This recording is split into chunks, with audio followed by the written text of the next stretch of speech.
કર્મચારીની સામાન્ય માહિતીની નોંધ કરવા માટે સૌપ્રથમ ટ્રાન્ઝેક્શન ઓપ્શન મેનુમાં ક્લિક કરો. ત્યારબાદ કર્મચારી સામાન્ય વિગત આ મેનુ ક્લિક કરવાથી કર્મચારીની સામાન્ય માહિતીની નોંધ કરવા માટેનું ફોર્મ ખુલશે.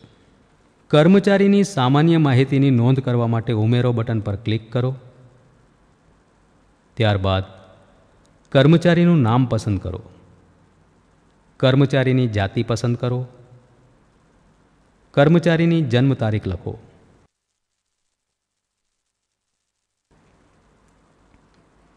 કર્મચારીનું ઘરનું સરનામું લખો. કર્મચારીના પિતાનું નામ અને ઘરનું સરનામું લખો.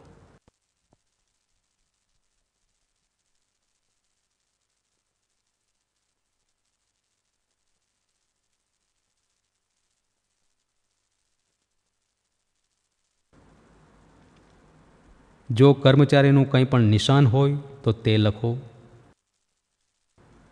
કર્મચારીની ભણતરની વિગત લખો. ત્યારબાદ સરકારી અધિકારીની સહી લખો. ત્યારબાદ અધિકારીનો હોદ્દો અને સહી લખો. હવે સાચવો બટન પર ક્લિક કરતાં કર્મચારીની સામાન્ય માહિતીની નોંધ થઈ જશે.